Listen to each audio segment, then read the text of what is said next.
All right, it was a crazy night in the Metro, as you have seen. Had some technical difficulties, but now we're back with our game of the week, and it was a big one between Warren Central and Germantown. Bradley, take it away.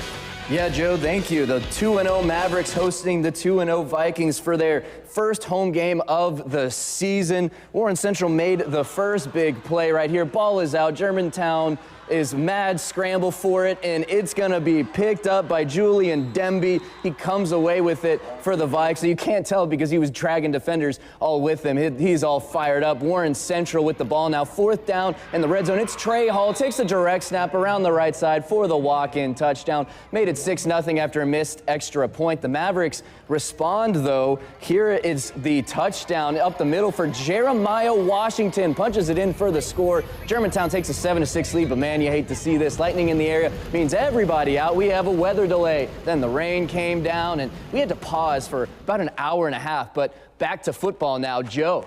Yeah, 7-6 in the first quarter. Finally back on the field for quarter number 2. Jonathan Pettis lays down the boom to get that pass break up. The Viking stripe stalls, but they're right back at it after a Germantown empty trip. And Darius Carter with a nice run. One play later, Trey Hall takes the outside handoff into the red zone. Carter and Hall taking turns, and now it's Carter who's going to punch it in for 7 as he will get the call.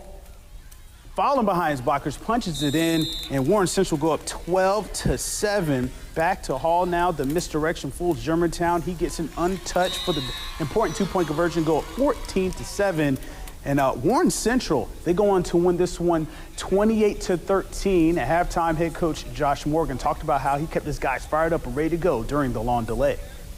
Got the green light when we were going to get to start. You know, you got to crank the guys up, and whatever's thrown at you, whatever adversity, we always talk about it, and this was our adversity, and we come out and finished at least the half.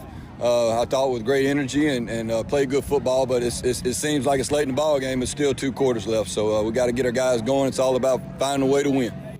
All right, so the Vikings beat the Germantown Mavericks for the 4th straight year. They improved to 3-0 on the season. Again, this game was a wild one, 28-13. Warren Central victorious, as again, they're 3-0 on the year. Yeah, now let's move over to some MAIS action, Joe, and we're featuring some of the top matchups. This one will be Jackson Academy and the Bruins of St. Joe out in Madison. Let's get to it. That's right. Both teams off to pretty good starts to their seasons. The Raiders visiting the Bruins, and the Raiders set the tone early. DJ Watkins going up top to pick off Emil Picarella. DJ played that song, but eventually the Bruins would get their offense going after Watkins celebrates that INT. And Emilion Kelly, the Forest Hill transfer, punches it in for the Bruins as they take the early 6-0 lead. But the Raiders will start clicking on both sides of the ball. They would rally, and they will come back to win it 36-12 over St. Joe's. Now undefeated Central Hines at home tonight against the Silliman Institute out of Louisiana. Brady Price, the Cougars running back, gets a great carry of going 39 yards to get into the red zone. Look at him go, finally tackled from behind. And the price is right for the senior running back as he scores from a short distance to put the Cougars up 6-0 right here. And then we have a huge defensive play from the Cougars. They get a goal line stand on 4th and goal to stop Silliman. But Central Hines suffers their first loss of the year as Silliman scores on a Hail Mary at the end of regulation. Oh my goodness. They win in a heartbreaker 7-6.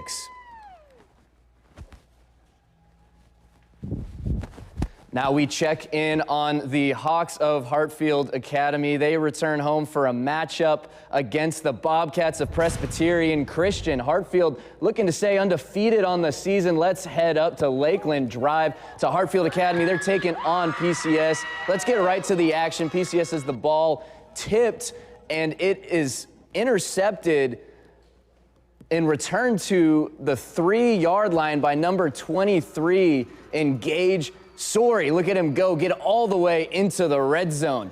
Now it's Hartfield's Trip Maxwell. Passes to number 11, Reed Jeziolowski. He had 4 touchdowns last week. Gets one here, 7-0. Hartfield. PCS's Cannon Crowder makes a long throw to number 7, Jalen Anderson. And moments later, he would make the catch for the touchdown right here to tie it up 7-all. It's Anderson once again. He'll make the play, breaks some tackles after the catch, and he gets all the way to the goal line, and watch him here. Oh, puts on the brakes, gets through the defenders and scores. 14-7 PCS. Hartfield, they would suffer their first loss of the season, 14-7. All right, the Warriors of Clinton Christian are quietly having a good start to their season. They were at home taking on Carroll Academy tonight. And opening kickoff, Clinton Christian's Robert Perry would catch the ball. Clinton Christian Academy Warriors, again, this is how you want to start a game, folks. Robert Perry catches the ball here, returns it back untouched for the touchdown, giving the Warriors a 7-0 lead. That's how you start the game, folks. Wonderful return there, and the Rebels running back got stopped by multiple Warriors in the backfield as that Warrior defense was just all over the Rebels tonight. Next Warriors drive, Clinton Christian's quarterback Garrett Clark launches the ball, and he gives it to his man Perry, but it was incomplete. There was a marker on the play, so they get the call. A few plays later, the Warriors get the field goal. It was blocked by the Rebels, but the Warriors, they would go on to defeat the Rebels 34-14 tonight. Now we close out the MAS highlights with the defending 6A champion MRA Patriots. They had to face an undefeated Simpson Academy squad tonight. Herbert Davis and the Patriots coming out for the second half against Simpson County. The game was tied 14-14. It was raining buckets out there, and the Cougars looking to get some points as Kobe Walker gets a nice game. And he will get about a 25-plus run there, but that drive would stall. And then in the fourth quarter, clutch plate making from MRA's defense. Ford Clark with the pick six on third down. That put MRA up 20-14. A huge play. He let out some emotion after that big play. Let's go, baby! That's right, let's go. The Simpson Academy, they're in the red zone again. This time, MRA making a goal line stand, deflecting the touchdown pass on fourth and goal in the back of the end zone. The Patriots, they will win it 27-14. They end their two-game skid and hand Simpson County their first loss of the year. And there were some other games going on. Let's check out those scores. Jackson Prep blows out Lamar 44-9, and Tri-County Academy wins 26-13 over Riverfield to stay undefeated. Finally, Copiah Academy visits Oak Forest and survive the Colonels to win 13-8. All right, coming up, we highlight our Blitz 16 Player of the Week. Meet a quarterback who was on fire out in Ridgeland next.